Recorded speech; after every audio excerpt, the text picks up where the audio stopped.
Real Indians, page 12.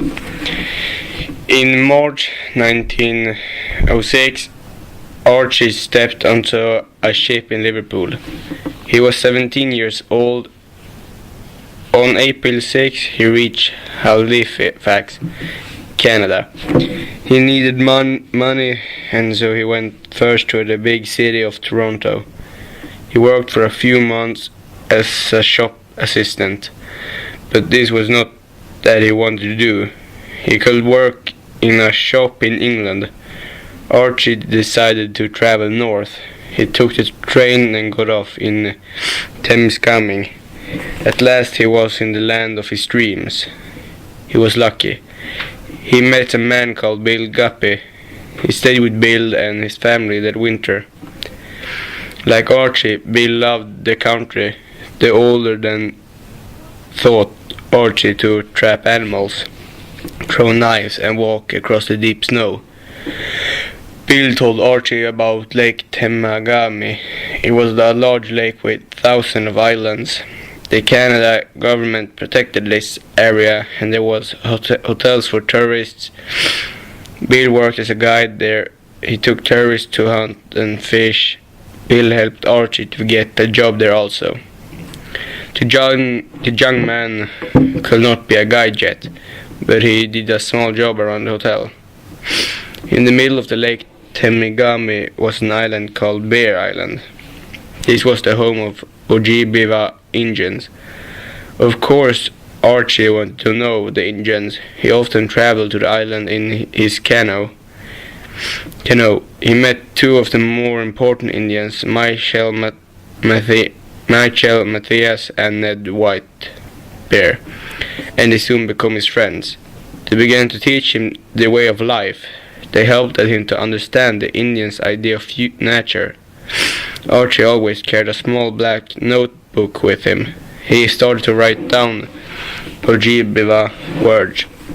He also began to wear some Indian clothes. The dream of the young boy from Hasigan were becoming real. The Ojibwa.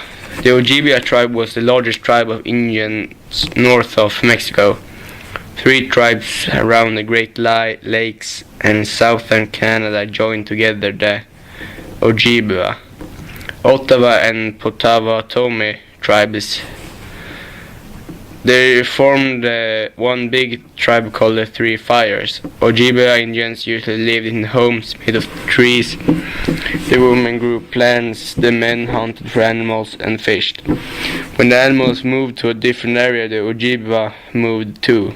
The Ojibwa were excellent at hunting, trapping and fishing, so Archie had the good teachers. The Ojibwa also helped Archie to understand American Indians' idea about life and nature. In the world, all the things in the forest, animals, trees, plants and rocks had souls, like people did. For this reason, American Indians only took what they needed from the forest. When white Europeans came to North America, the Indian way of life changed. The Indians, savages, were pushed from the place to place. In 1885, the Canadian government made a new law. Indians could only live in some special areas. More laws made these areas smaller and smaller. But the Indians had to move with the animals. They couldn't always stay in one place. Life became very difficult for them. When Archie discovered this, he became angry. The white man did not understand this land or this life. Years later, he fought hard to help all of the country's native people. Canada, page 14 to 17. Canada is a very big country, the second biggest in the world. Even today, most of its population lives in the south of the country, near the United States. Much of the country is wild. It is home to many animals. The winters are very hard, with lots of snow and freezing temperatures. Europeans started to arrive in Canada in the 1600s. French people came first, and French is the first language of many Canadians today.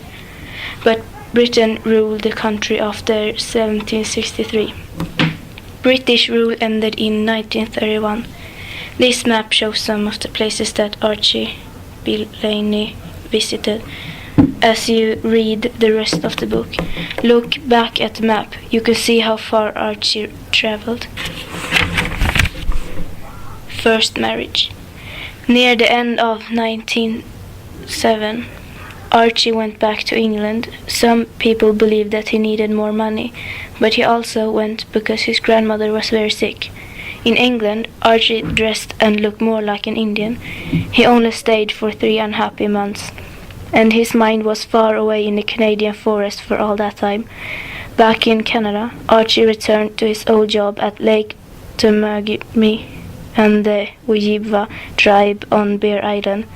More and more, he seemed to try to forget his old life.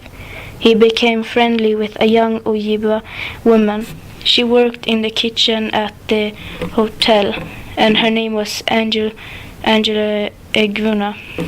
She did not speak English, but she and Archie became good friends. With Angela's help, he became closer to the Ojibwa people.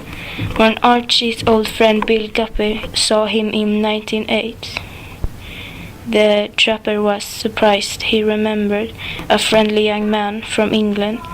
Now Archie looked and acted like an Indian. His clothes, his hair, and even his walk were different. On August 23, 1910, Archie married Angela Eguna. They started life together in a tent on Bear Island.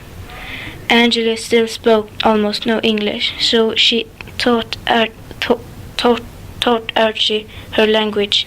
Sometimes he laughed and said to her, "I'll make a white woman of you." Angela replied, "I'll make an Indian of you." In fact, Archie spent all his time now in the company of Indians. He was very proud of his Indian ways. He loved to hear the tribe stories. Angela's uncle called Archie Little Owl because he watched everything carefully. He tried to learn it all. Archie did learn a lot from Angela and her people. Years later, Great Owl described young Indians in his book Sergio and the Beaver People. The book tells how they learn about plants and trees. They learn the ways of animals. They learn the calls of the birds and animals in the forest. Archie often saw beavers on the island. In fact, Angela's family lived next to a beaver lodge. The beavers are very friendly. Sometimes they came right up to the Indians. Grey Owl later added some new facts to the story of his time with the Ojibwa. In his memory, the tribe welcomed him with a big party. They danced and sang and made owl noises, but none of the Ojibwa remembered this party. Archie was happy with Angela at first, but he was also an angry man. He loved to fight with white men in the area. Archie began to make trouble in town. He did not know it, but he was acting more and more like his father. Then Angela had a baby, and he held his new daughter, Ange. Archie was afraid. Archie never knew his father or mother. He did not know what to do with the baby. 3 months after Ange was born, Archie left Bear Island. He left the Indian way of life too. In one letter, he described all the bad things about Indian life. It was not like the books at the time. Archie was trapping with 3 other white women. He sent money back to Angela and the baby, but he never wrote to them. Archie's next job was a fire ranger for a Canadian park, watching the forest for fires. He moved around a lot, but he did not go back to Angela or Angus for a long time.